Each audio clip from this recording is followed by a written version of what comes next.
몸은 한 지체뿐만 아니요 여럿이니 만일 발이 이르되 나는 손이 아니니 몸에 붙지 아니하였다 할지라도 이로써 몸에 붙지 아니한 것이 아니요 또 귀가 이르되 나는 눈이 아니니 몸에 붙지 아니하였다 할지라도 이로써 몸에 붙지 아니한 것이 아니니 만일 온 몸이 눈이면 듣는 곳은 어디며 온 몸이 듣는 곳이면 냄새 맡는 곳은 어디냐. 그러나 이제 하나님이 그 원하시는 대로 지체를 각각 몸에 두셨으니 만일 다 한 지체뿐이면 몸은 어디냐. 이제 지체는 많으나 몸은 하나라.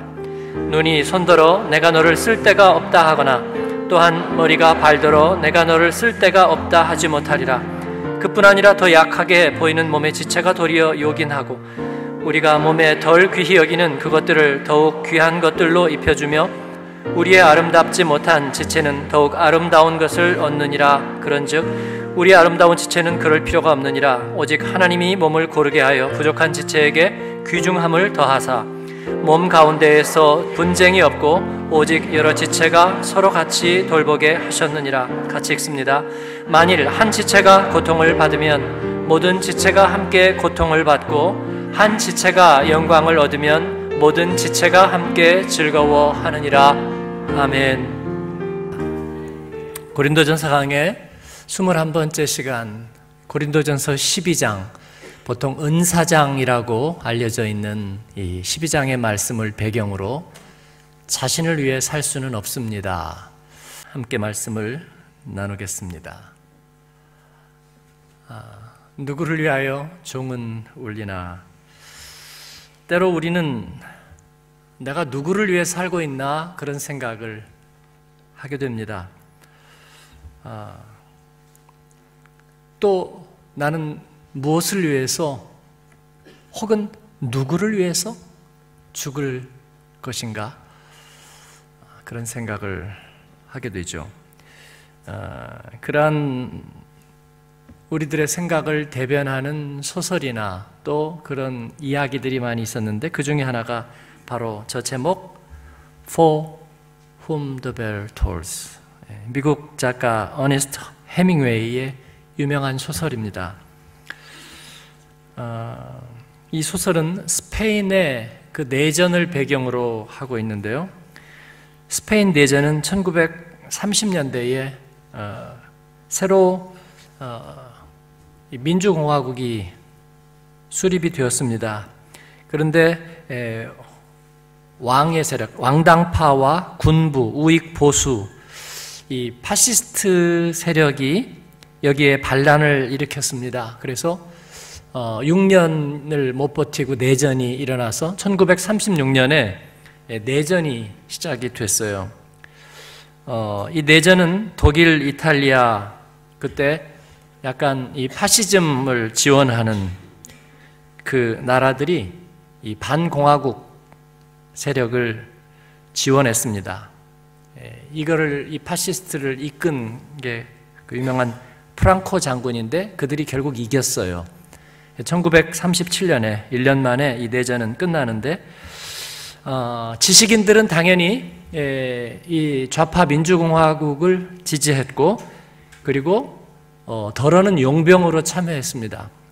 해밍웨이는 역시 그 민주공화국을 지원하면서 취재차 종군 기자로 이 내전에 참여하죠. 그래서 그 경험을 바탕으로 내전이 끝난 1940년에 이 소설을 발표하는 것입니다. 3년이 지나서 헐리우드에서 영화로 만들어졌고 게리 쿠퍼, 잉그리드 버그만, 그 잊을 수 없는 영화를 만들었습니다. 아카데미에 9개 노미네이트 됐고 많은 관객, 또 우리나라에서도 인기가 있었던 영화죠. 이 소설은 3일간의 이야기를 다루고 있습니다. 미국의 젊은 대학 강사인 로버트 조던은 이 스페인의 자유를 위해서 이상적인 생각을 가지고 이 공화 정부군 편에 이 게릴라 부대에 참전하게 되는 거예요. 남의 나라 일에 자유라는 가치를 스스로 생각해서 그리고 폭파병으로 참전을 합니다. 그런데 이 부대에서 파시스트에게 아버지를 살해당하고 자기는 성폭행을 당한 가련한 여인 마리아를 만나게 되죠. 그래서 사랑에 빠집니다. 이 조던과 마리아는 굉장히 전략상 중요한 교량 폭파 임무를 맡고 작전에 투입되는데, 이 작전 중에 이 조던이 주인공이 크게 다칩니다. 움직이지 못하게 되는 이 조던은 마리아와 동료들을 살리기 위해서 그들을 설득해서 떠나보내고 혼자 남아서 죽음을 기다린다는 이야기죠. 누구를 위하여 종을 울리나, 그 제목은 17세기 영국 시인인 존 던이 쓴 시입니다. 그가 병상에 누워 있으면서 쓴 거예요. 종이 울리는데 그 종은 이제 교회의 종소리입니다. 장례식을 알리는 종소리. 누구의 장례를 알리는 종소리일까라는 그 질문인데, 누구를 위하여 종을 울리나, 약간 낭만적인 오역이 되었어요. 그런데 우리나라에서는 그 오역이 훨씬 더 대중적이니까 그냥 놔두었다고 그래요. 누구를 위한, 누구의 죽음을 알리는 종소리일까? 해밍웨이는 이를 통해서 저들의 죽음, 저들의 삶은 과연 무엇을 위한 것인가, 누구를 위한 것인가, 그렇게 묻고 있습니다. 제 젊은 시절의 배경을 어쩔 수 없이 공개하지 않을 수 없는 이 80년대에 유행했던 대중가요 중에 내 인생은 나의 것이라는 그런 노래도 있었습니다. 오늘날은 이 자존감 얘기가 많이 나오면서 네 인생은 너의 거야, 종교적 세계에 매여 있거나 아니면 어떤 의무감이나 아니면 어떤 강제와 어떤 것에 매여 있는 것이 아니라 네 인생은 너의 것이야, 그렇게 말하려는 얘기들이 많이 있습니다. 정말 그럴까요? 자신을 위한 삶과 자신을 위한 죽음, 이것이 인생에서, 자신의 삶의 배경에서 하나님을 제거해버린 인류가 얻은 전리품이 과연 그걸까요? 나를 위한 삶, 나를 위한 죽음. 여러분이 미리 선입견으로 그렇게 앞서가면 안 되겠습니다. 목사님 설교에서 우리가 뭘 기대하겠어? 나를 위해 살지 말라는 거지. 아니요, 저는 달리 얘기하겠습니다. 자신을 위해 살면 안 되는 것인가요? 그렇게 묻고 싶습니다.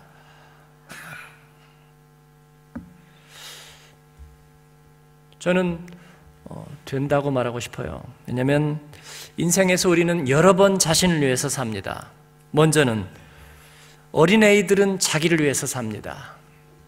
배고프면 울고 잠 오면 보채고, 엄마가 젖이 안 나오고 이제 갓난아기를 낳은 엄마들이 전몸살이 나고 젖도 안 나오고, 그런데도 아이들은 전혀 거기에 관심이 없습니다. 어쨌든 가짜 젖꼭지라도 물려야 만족하고, 그렇지 않으면 밤새도록 울어댑니다. 목도 쉬지도 않아요. 아이들은 목이 쉬지 않도록 특화되어 있습니다. 그래서 혼자 놔두면 1시간이고 2시간이고 막 아각거리면서 우는 거예요. 자기를 위한 인생입니다. 세상은 모두 자신을 중심으로 돌아가요. 부모들은 그 아이의 뜻을 맞춰줍니다. 그러면서도 내심 걱정이죠. 세상의 질서를, 세상이 너 중심으로 안 돌아간다는 거, 네? 천동설이 아니라 지동설이라는 거, 이 코페르니쿠스적인 전환이 얘한테 필요한데 언제 알려줄까가 걱정입니다. 걱정하는 이유는 너무 일찍 세상을 가르쳐주면 애가 상처 입고 주눅이 들까 걱정이 되기 때문이고요. 너무 늦게 가르쳐주면 세상을 몰라 적응을 못할까, 집 문을 나서자마자 옆에 아이에게 따귀를 얻어맞을까 걱정이 되는 거죠. 그러나 학교에 들어가면 그 염려는 현실이 됩니다. 세상은 자기를 중심으로 돌아가지 않고, 그래서 아이들은 유치원에 보내놓으면 부모가 픽업하러 가면 그것 가지고도 웁니다. 나 혼자 여기서 왜 픽업 당해야 되는지. 그러면 독일 유치원에서는 아이들이 놀리죠. 아이 이름이 건이라면 건이 몇 abgeholt, 건이 몇 abgeholt. 지들도 abgeholt 되면서 그러면 얘는 갑자기 슬퍼지는 거예요. 나만 지금 아폴렌 당해서 집에 가야 돼. 세상은 자기네 중심으로 돌아가지 않아요. 그러니까 억울한 일이 투성입니다. 선생님도 내 편이 아니고 아이들도 내 편이 아닙니다. 나하고 친구 먹으려고 했는데 걔가 다른 사람을 더 좋아하는 것처럼 보입니다. 권력의 비정함, 삼각관계를 배우게 되는 거죠. 부모처럼 자기를 인정하고 가능성을 보아주고 칭찬해주는 사람이 없어요. 그런데 가만히 보니까 부모도 꼭 그런 것 같진 않아요. 그렇게 인생의 궤도에 진입하고 청소년기를 지납니다. 청년이 됩니다. 사회에 진출하고 성인이 됩니다. 그 기간 중에 자기를 위한 삶이 있었나요? 있었나요?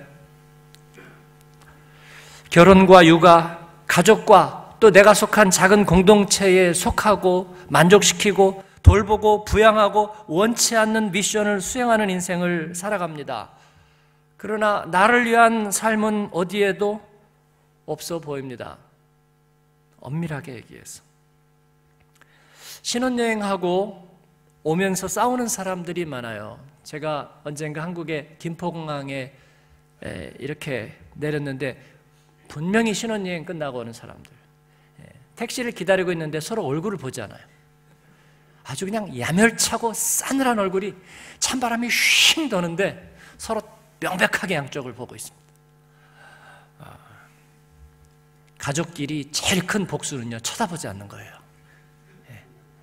그리고 듣지 않는 것입니다. 고개만 쌩 돌리면 그보다 더 통쾌한 복수가 없어요.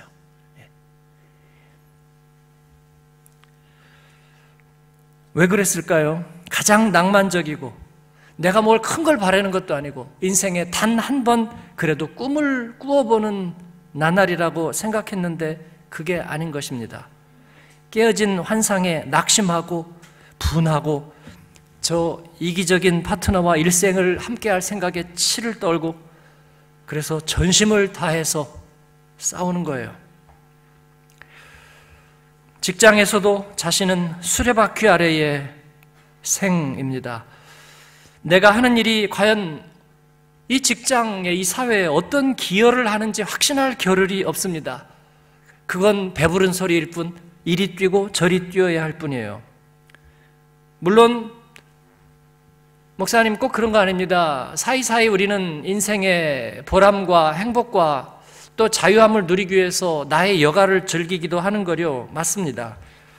사이사이 추억 만들기, 자신을 위한 여가, 레저, 자신을 위한 삶의 여백, 오늘 복지사회에서 가장 중요한 화두가 되었습니다. 그런데 가만 보니까 그렇더라고요. 엄마들은 아이들 학교 보내놓고 생각을 조금 놓고 뭔가 사람 만날 것 같으면 꼭 무슨 일이 생기죠. 헤르데에 불을 안 껐거나 부탁받은 일을 놓쳤거나 하다못해 자동차 딱지라도 떼게 되는 거예요. 그래서 또 자책을 하는 거예요. 내가 무슨 생각하고 사는 거야. 남편들도 마찬가지입니다. 자신을 위한 삶이라고 하는 것이 사실은 없어요. 있다면 약간 은밀한 것일 뿐이겠어요. 어떤 조용한 나만의 여가 이런 일들을 꿈꾸었다가 큰 원망과 불신과 불행의 씨앗을 낳게 되기도 합니다. 네, 이것이 진실입니다. 그래서 일찍 일어나고 늦게 눕지만 틈나는 대로 자신을 위한 미련은 버려야 합니다. 그렇지 않으면 성실한 삶이라는 결산은 찾아오지 않아요. 그 바쁜 중에도 끊임없이 자기 생각만 하는 무책임하고 이기적이고 도움 안 되는 인생이라는 그런 자책과 딱지가 날아오는 것입니다. 남편은 휴가 가기로 작정하고 휴가 내고 그리고 비용 대고 운전하고 그러나 그렇다고 가서 휴가지에서 또 발 뻗고 자면 안 되는 것입니다. 일도 해야 되고 산책도 해야 하고 사진도 찍어줘야 하고 사진 찍은 거 바로 보여주어야 하고 카톡으로 바로 보내주고 그리고 또 자식에게 보내라면 바로 보내기도 해야 되는 것입니다. 네. 자신을 위한 삶은 없어요. 그렇게 다 살고 저녁에 한숨 쉬고 푸념하면 또 혼나는 것입니다.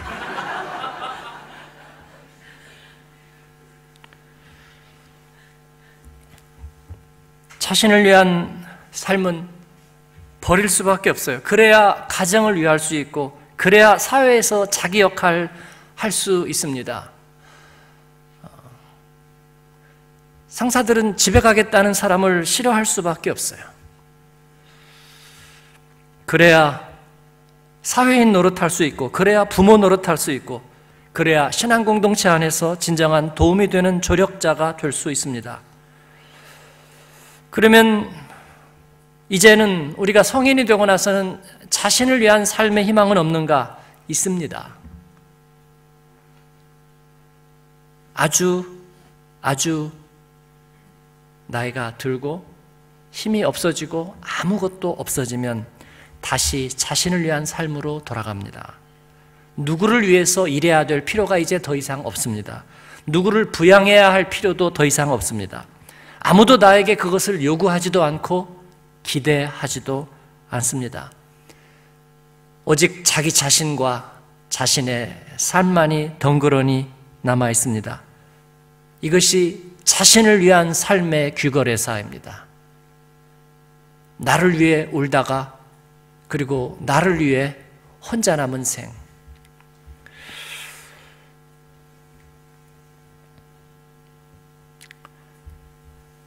저는 하나님께 나를 위한 그 삶의 시간을 줄여주셔서 그렇게 기도합니다. 주님을 만나는 갈망만 더하게 될 그 시간들을 줄여주셔서 저 간절했던 믿음의 사람들처럼 주를 위해 살다가 주의 교회와 생명구원의 일을 살다가 부름받을 수 있다면 이거보다 더 좋은 일은 없겠습니다. 자신을 위해 사는 것이 결코 행복한 일은 아닙니다. 그렇다고 자신을 위해서 죽을 수 있나요? 그 순간도 자기가 선택할 수는 없습니다. 그 의미를 자기가 정할 수 없습니다. 사람들은 그래서 그 의미를 자기가 정해보려고 자살을 선택하기도 하는데 그것이 스스로 정리할 수 있기도 할 것 같고 그래서 종종 미화되기도 하고 그래서 마지막 출구로 여겨지기도 하지만 그것은 가장 이기적인 마지막 죄입니다. 그렇다고 해서 자기를 위한 인생이라고 자기를 위한 죽음이라고 그렇게 얘기할 수는 없는 것입니다. 여러분.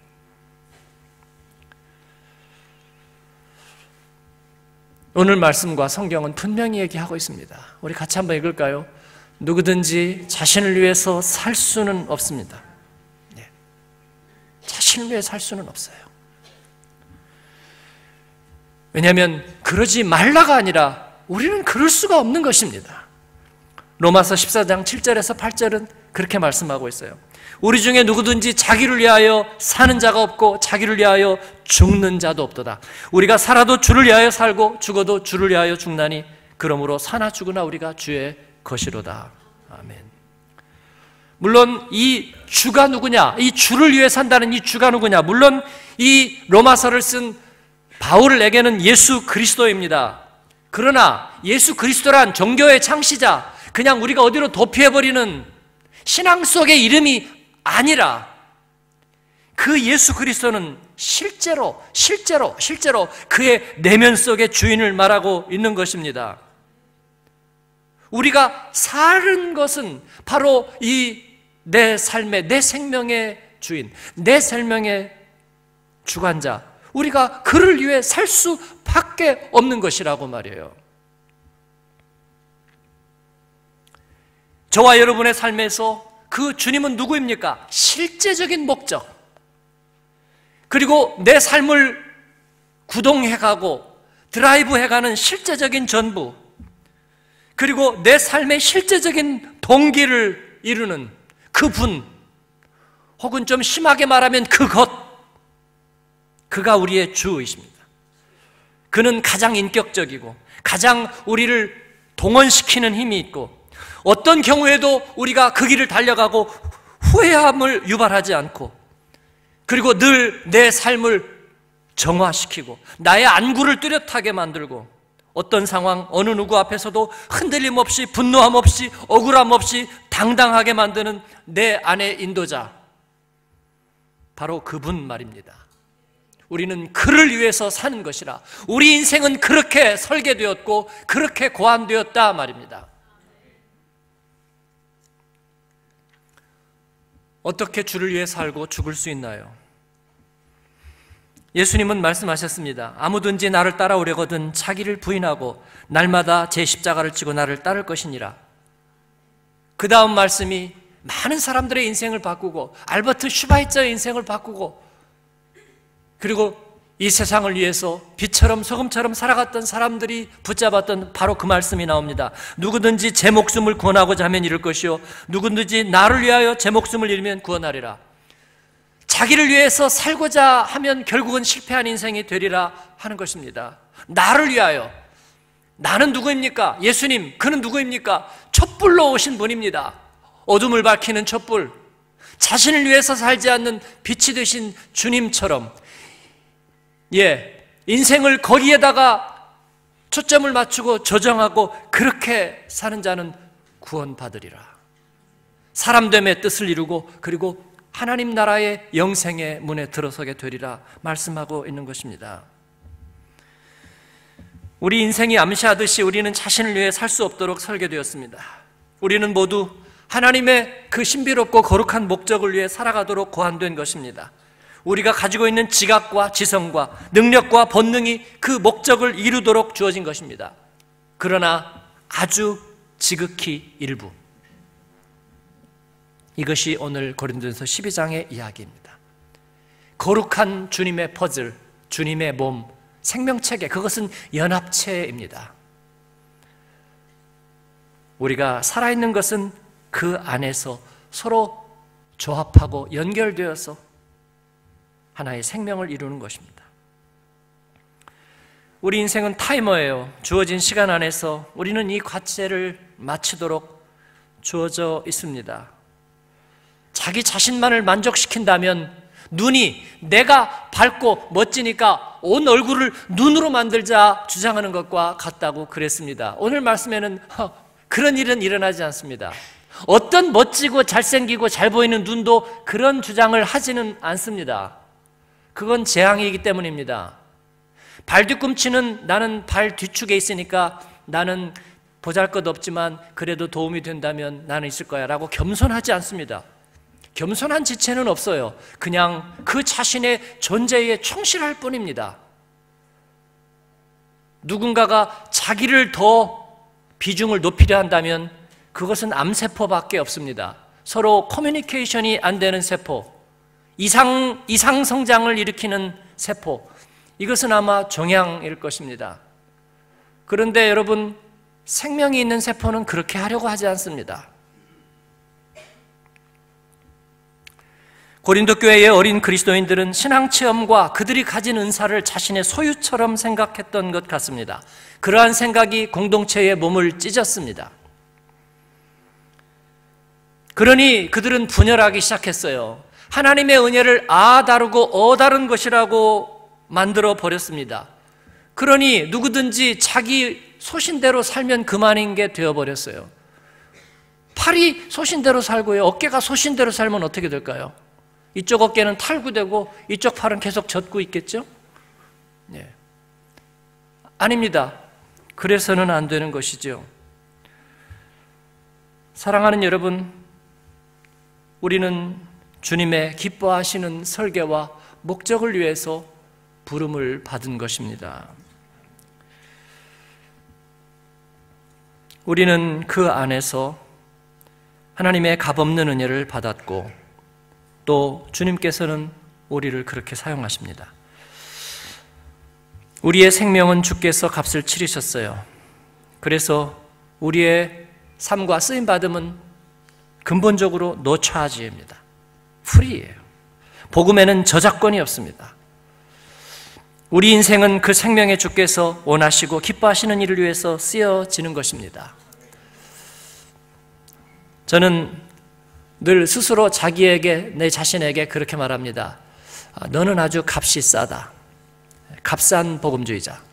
그건 복음이 값이 싸다는 얘기가 아닙니다. 하나님이 엄청난 대가를 지불하시고 no charge로, 값없이 우리에게 생명을 주셨어요. 그러니까 우리도 값없이 쓰임받는 것이 마땅하다. 그러니까 나는 아주 값싼 존재예요. 이건 빼앗긴 마음이 아니라, 가짜 겸손이 아니라 주님이 우리에게 주신 은사입니다. 내 은사는 이 퍼즐판의 가장 마지널한, 제일 가장자리. 어차피 누구나 한 자리밖에는 없는 거예요. 우리가 그 일에 쓰임받는 것이 기쁨입니다. 포도원에서는 5시에 들어온 품꾼, 기껏 들어가서 농기구 정리하고 문 닫는 것밖에는 할 일이 없었는데도 똑같은 품삯을 받은 하나님의 은혜의 수혜자. 그러나 이 거룩한 하나님의 퍼즐 안에서 우리 모두는 모두의 이유가 되는 것입니다. 우리 서로는 서로에 대한 생명의 근거가 되는 거예요. 우리는 그리스도의 몸입니다. 나는 값이 싸지만, 나는 무료 인생과 같지만, 그러나 가짜로 겸손해서는 안 됩니다. 하나님의 거룩한 생명에서 뺄 수 있는 것은 아무것도 없습니다. 옆에 분에게 한번 얘기합시다. 나는 민폐가 아닙니다. 한번 얘기해 주세요.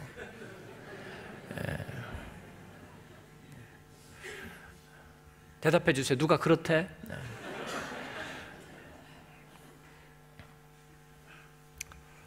예수님은 세상에서 민폐 노릇하지 않으셨습니다.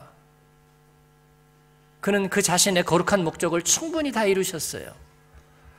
그리고 열등감에 사로잡히지도 않았습니다. 내가 3일 만에 너희들에게 뭘 보여주는지 한번 기다리고 있어봐. 그렇게 하지 않으셨습니다. 예수님은 하나님을 부인한 세상에 오셨고 거룩한 목적을 잃어버린 세상에 오셨습니다. 그러나 그는 자신을 위한 삶과 죽음을 거부했고 하나님의 생명과 목적을 위해서 자신을 들이셨습니다. 하나님은 이에 화답하듯이 그에게 영원한 생명을 추서하셨어요.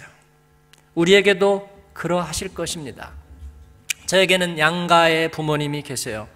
저희 부모님이 10년 정도 더 연로하셨습니다. 이제 두 분 중에 한 분은 기억을 잃었고 또 한 분도 서서히 기억을 잃어가고 계십니다. 그러나 자신들을 위해서 살지 않았습니다. 자식들이 준 용돈 남은 것까지 모아서 다시 또 주님 앞에 드리고 그리고 주고 그렇게 기억을 잃어가고 계십니다.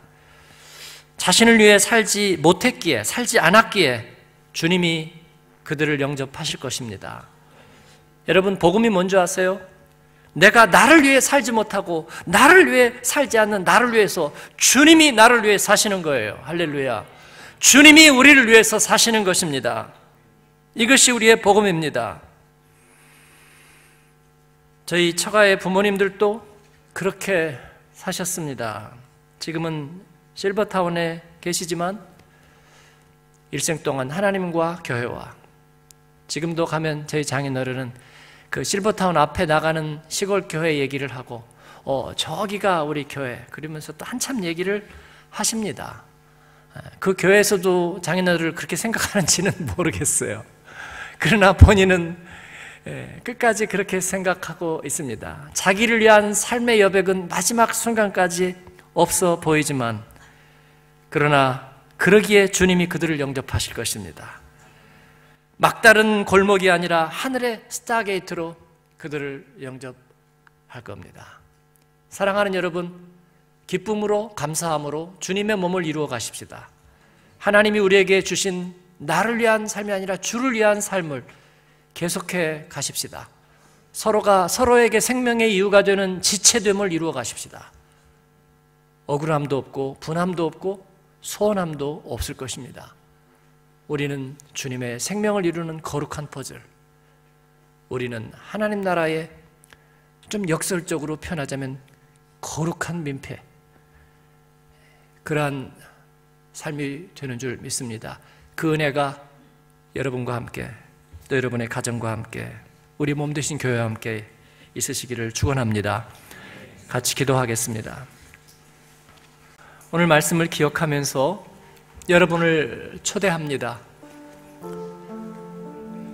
우리의 삶의 가장 큰 적은 우리의 마음의 혼란입니다. 주님은 우리 안에 주이십니다. 믿음의 주요 온전케 하시느니 우리의 삶의 유일한 한 가지 이유, 나는 나를 위해 살지 않습니다. 주를 위해 삽니다. 나는 나를 위해 죽을 수 없습니다. 하나님의 거룩한 목적을 위해 살다가 시한부 타이머처럼 주님의 미션을 이루고 주님 앞에 서게 될 터인데 주님이 세계를 구원했냐고 묻지 않을 것입니다. 나를 위해 살았느냐? 너의 안에 내가 나의 생명이 있었느냐? 주님은 그것만을 확인하실 것입니다. 그건 우리가 오늘 대답할 수 있습니다. 주님, 그렇습니다. 주님이 나의 삶의 이유, 주님이 나의 마지막 삶의 마지막 호흡이, 마지막 고백이 될 것입니다. 사랑하는 주님, 주님의 몸의 지체로 살겠습니다. 주님 앞에 쓰임받으며 살겠습니다. 우리 하나님 앞에 그렇게 고백해 올리십시다. 입술을 열어 기도하겠습니다. 오늘도 우리와 함께 계시고 우리 안에 계시고 우리를 위해 계시는 주님으로 인하여 감사합니다. 누구를 위하여 사느냐고요? 누구를 위하여 죽느냐고요? 하나님, 내 안에 살아계신 주, 나를 사람 되게 하시고 하나님의 자녀 되게 하신 그 주를 위해서 삽니다. 하나님, 우리의 죽음은 그 주님께 이르기 위한 것입니다. 피니시 라인까지 가겠습니다. 결승점까지 가겠습니다.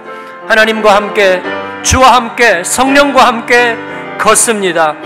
아버지, 주님께서 영접하실 것입니다. 주님께서 우리에게 지혜가 되시고 함께 하실 것입니다. 머리 되신 주여, 우리가 서로 하나 되게 하옵소서. 하나님, 한 지체가 아프면 다른 지체도 거기에 동참하고, 한 지체가 하나님 약하면 다른 지체가 그를 보완하는 하나님 하나됨을 허락하여 주시고, 우리 조국 대한민국을 주장하여 주셔서 하나님 바른 가치가 세워지게 도와주시고, 다음 세대가 자신을 위해 살지 않는 헌신의 세대로 일으켜 주시옵소서. 하나님의 교회, 그리스도의 교회를 세워주시사 하나님 예배를 회복하게 도우시고, 아버지 하나님 앞에 새로워지는 은혜가 있게 하여 주옵소서. 하나님, 믿음의 가정과 믿음의 일터들을 축복해 주시고 하나님의 기뻐하심을 하나님 저들이 드러내게 도우시옵소서. 하나님, 오늘 또 만져주시고 약한 자, 병든 자, 하나님 자녀로 인하여 눈물 흘리는 자, 하나님 아버지 자리를 들고 일어나 가게 도우시고 주님 앞에서 새로워지는 은혜가 있게 하여 주옵소서. 우리 하나님 감사합니다. 나를 괴롭히는 모든 것들아 떠나갈지어다. 하나님으로부터 멀어지게 하는 모든 헛된 소리들아 내게서 떠나갈지어다. 주님의 이름으로 선포합니다. 하나님 영광을 받으시옵소서. 예수님 이름으로 기도합니다. 아멘.